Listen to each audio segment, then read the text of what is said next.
जी हाँ, 24 जून की लो और फिलहाल आपके सामने बहुत शानदार मूवमेंट आता हुआ दिख रहा है। तो एक तो ये कॉल हो गई बाय साइड पर। भसीन साहब, बहुत ही शानदार आपने कॉल पकड़ी है। बताइए मैनेजमेंट क्या कह रहा था, कौन सा बिजनेस उनको बढ़ता हुआ दिख रहा है? ऑब्वियसली सिगरेट्स का ही या एफएमसीजी की तरफ ज्यादा रुझान है?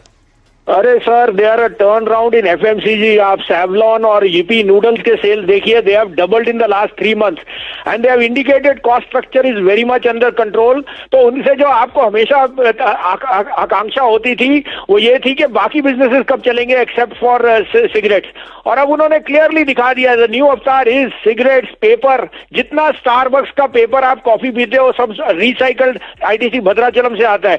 जितनी आपकी अगरबत्ती और बाकी बिजनेसेस है वो सब आईटीसी के है, और जो उनका एग्री हरियाली है वो भी बहुत अच्छा कर रहा है। तो ITC is a no brainer sir. मैं तो 350 का टारगेट कह रहा हूं 1 साल में, तो अभी मेरे को तो बहुत बुलिश हूं इस शेयर पे। जी भसीन साहब, बाजार आपको कैसा लग रहा है? वॉल्यूम के बारे में अगर आप चर्चा करना चाहें तो उस पर अगर आप ध्यान दें। बहुत ही आज लो वॉल्यूम है। रिलायंस टॉप ट्रेडेड काउंटर है मेरे सामने और सिर्फ 1600 करोड़ का ट्रांजैक्शन आपको होता हुआ दिख रहा है। घबराहट more to do with global cues है और वो आनी थी, उसका कोई दो राय नहीं है। बट मैं कह रहा हूं ये आखिरी घबराहट है इस साल में जो आपको मिलेगी, इसमें लेने की चेष्टा कीजिए। अब 10,800 जाए 10,900, that is not in my hand.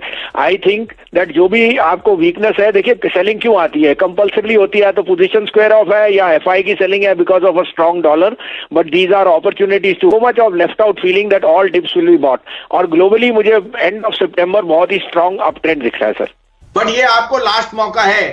17-18 सितंबर के बाद आई एम वेरी बुलिश, और मैं सोचता हूं कि end of the year will be, Diwali 12,000 पे जरूर आएगी। तो इसका मतलब है यहां पे आप सिप कीजिए, अच्छे शेयर्स आइडेंटिफाई कीजिए, but please be in the market. ये 2 हफ्ते आपको एक बहुत अच्छा मौका देंगे। उस समय मत कहना कि फियर है या ग्रीड है। जो भी आपके इमोशंस हैं उनको कंट्रोल कीजिए और ये मौके का फायदा उठाइए जो अगले 2 हफ्ते 3 हफ्ते तक चल सकता है, जहां मार्केट करेक्ट थ्रो कंसोलिडेट करेगी। मुझे 10,800 I don't rule out, but जहां मैंने कहा the accent will be more on mid caps and stock selection. तो पोर्टफोलियो बिल्डिंग का टाइम है with very very good gains coming by the end of September and beyond.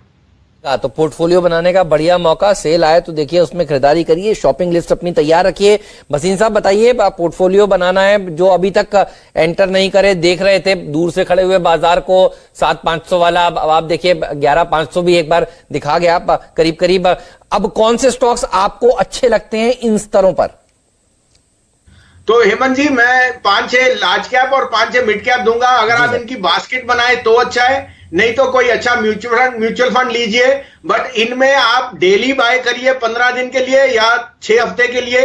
I think you will ride the volatility and guaranteed you will make. को याद है मैं 1 महीने से कह रहा हूं TCS is my top favourite, अभी भी मैं कह रहा हूं TCS. Second is the largest insurer after LIC HDFC life. Third is HDFC itself. आज आपने पढ़ा 50,000 करोड़ के उन्होंने पीएमए-वाई में सैंक्शंस दिए हैं, तो इनकी बुक तो बहुत रोबस्ट होने वाली है ऑन द मॉर्गेज फंड, और आपको 1760 रुपए में शुरुआत के लिए मिल रहा है, तो it's a must buy. HDFC the parent company. चौथा होगा Sun Pharma in the pharma space, जहां मुझे लगता है जेनरिक प्राइसिंग इज बैक। और फिफ्थ होगा Bharti again is a proxy play, जो सुप्रीम कोर्ट ने करना था वो कर लिया। I think Bharti and Vodafone both stand to gain on a marginal term. इसमें आप 2 शेयर ऐड कर सकते हैं but on correction, state bank and Maruti. अब मैं मिड कैप में आता हूं, वहां top of the line Ashok Leyland है, क्योंकि कमर्शियल व्हीकल की सेल्स में वापस आने की बहुत आशंका है और कंपनी ने गाइड भी किया है second half will be much better than the first half. Godrej consumer is my top play in the FMCG basket. Bandhan bank in the mid cap bank जो बहुत स्ट्रेंथ दिखा रहा है और जिसने सारे स्टॉर्म वेदर कर दिए। There has been no dilution of equity and I think return on equity will improve. IGL again a very good play on rising gas prices and volume growth coming because of autos। और Godrej Property, ये 5 share है। एक dark horse play कह रहा हूं जो मैंने 7.5 रुपए पे आपको कहा था जिस दिन सुप्रीम कोर्ट की जजमेंट आई थी। वोडाफोन 12 रुपए है मैं रूल आउट नहीं करता अगले 2 महीने में 17 से 18 रुपए का भी भाव आ जाए। अगर कोई एक बहुत बड़ा निवेशक इसमें आ जाए जिसके लिए कंपनी जूझ रही है पैसों के लिए, I think there will be a white knight who can come and bail out and make this prospects of this company much more in the next few months. बिल्कुल हेमंत जी, मुझे सारे PSUs बहुत पसंद है। मैंने आपके यहाँ 14 साढ़े 14 में कहा था CPSE ETF लीजिए, that will be the best proxy play। और BPCL में गवर्नमेंट ने कई बारी कह दिया, उनका इंटेंट क्लियर है sir, they are getting into a strategic disinvestment. जो अटकलियां थी कागज की, उन्होंने स्पेशल पर्पस व्हीकल बना दिया।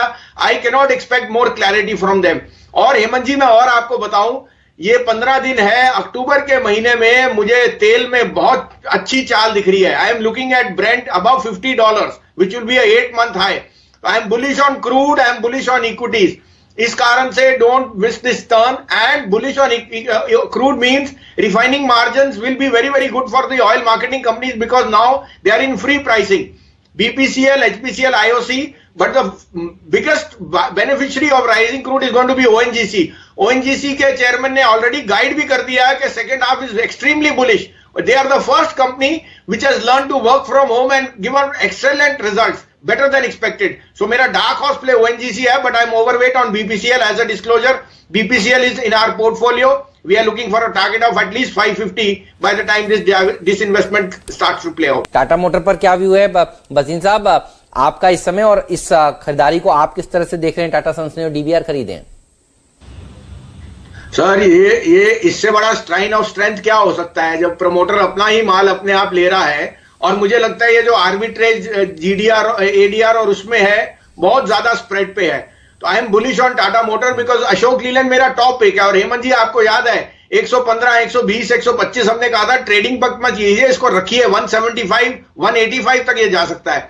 अशोक लीलैंड 48-50 वाला आज 70-72 है। मेरा 100 रुपए का टारगेट, क्योंकि अब जो 2 व्हीलर्स हो गए, 4 व्हीलर्स हो गए, पैसेंजर व्हीकल, अब बारी है कमर्शियल व्हीकल्स की। और कमर्शियल व्हीकल में 2 ही प्लेयर्स हैं। जो सबसे लार्जेस्ट प्लेयर है वो टाटा मोटर है और सेकंड में अशोक लीलैंड, जो इंडिया नहीं वर्ल्ड में 3rd लार्जेस्ट बस मेकर है। और आप देख ही रहे हैं कैसे पब्लिक ट्रांसपोर्ट में फिर बसों की कीमतें भी बढ़ रही है और उनकी डिमांड भी। तो I am very bullish on these 2 stocks.